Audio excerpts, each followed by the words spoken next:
Alright everybody, we're gonna now start with something that you already know. When you learn a new language, you gotta work on the things that you already have an advantage on. Whether it is pronunciation, even if the language is very far off, for example Chinese, maybe your language has some similarity. Whether it is pronunciation or one word that's similar or some type of things that might work out for you, look for them and then become good at them. So then you can start with your right feet, as to say. So later on, you can then progress, right? So you work with what you have, what you know, and there's always something you have and you know, especially when we're talking about a language that's so similar to English as Swedish is. So for example, right now we're gonna work with words that finish with the sound shon, right? We have introduction. What else do we have? Production. Whoops. All right, what else we have? We have production, administration, projection. What else? Injection, motivation, information, reception, mission, passion. So as you can see here, with these two last words, they have a different ending, but they have the same pronunciation. It's all part of the gematria, I suppose. And what we want to know is how they are pronounced in Swedish. Now, you should know that they are written pretty much the same way, with the difference of the letter C in k, shon. Because in Swedish, almost every word that in English has a C, in Swedish it has a K. Like I can. In Swedish it's jag kan. Alright? So if you didn't know that, now you know it. So you can say jag kan det. I know that. I know it. Alright. Now, introduction in Swedish is introduktion. Then we have production, pro or pro, depending on which R you can say. Produktion. Oops. And then here we have administration. And here projection. But perhaps it's with a K here, right? Injection, motivation, information,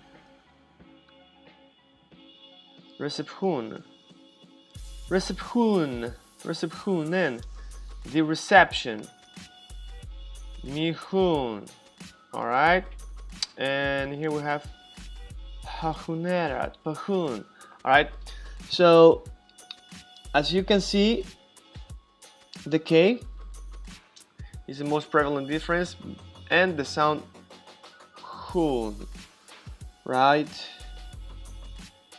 Let's put it like that. Yeah, hun, shon, hun, shon, hun. So how do you do that sound? Just make the H like house, her, he, who.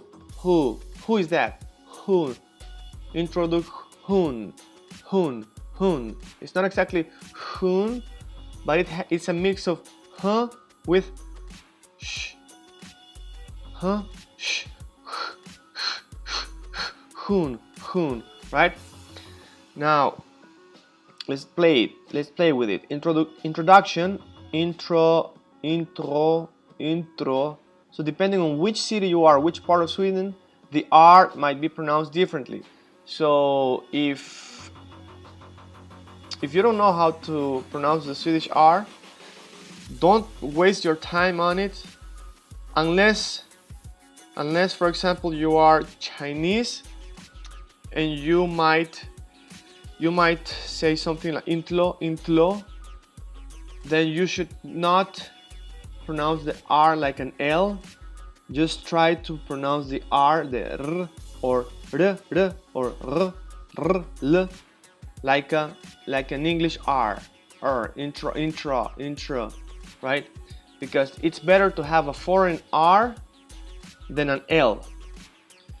I've had problems with a couple of Asian people which I've taught some languages, and when it comes to the R, this is the biggest issues that we get.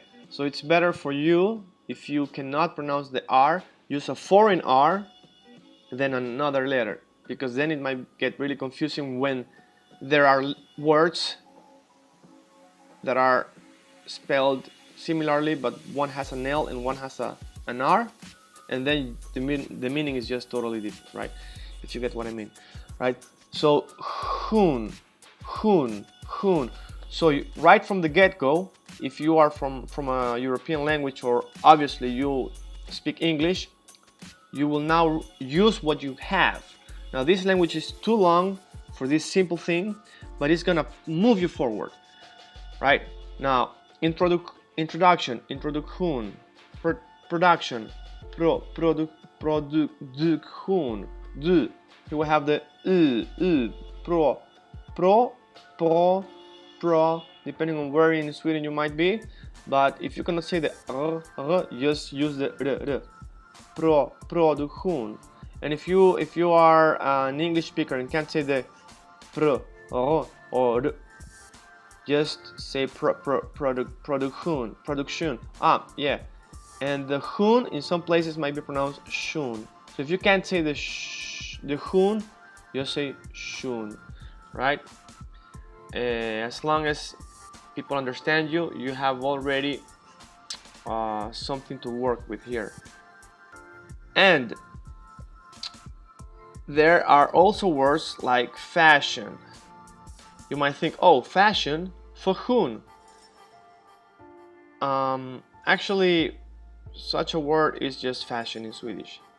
Fahuner might mean, when you say fahun, might mean ways of doing things. But fashion, passion, mission, reception, information, motivation, etc. Now, if there's a word, because it happens as well that there are words in English that finish with shon, and it happens to be so that the Swedish language doesn't have that word, and you just change it, change the ending of the word, which is what I call, if you have followed my videos previously, it's what I call how is it? Camouflage. That's what I call camouflage, and you decamouflage, right? So in English it's camouflage to shon, so you decamouflage it and make it hun, right? So if you have a word, let's say reception is not a Swedish word, and you cannot say reception, then you are in Sweden and you say var är receptionen? But there's no such a word. But since everybody in Sweden speaks English, they will understand what you mean and might find it funny, cute, whatever. All right, so that's it. I'm actually right now making a couple videos that are gonna come tomorrow, the day after, and the coming day. So just be ready to learn more Swedish.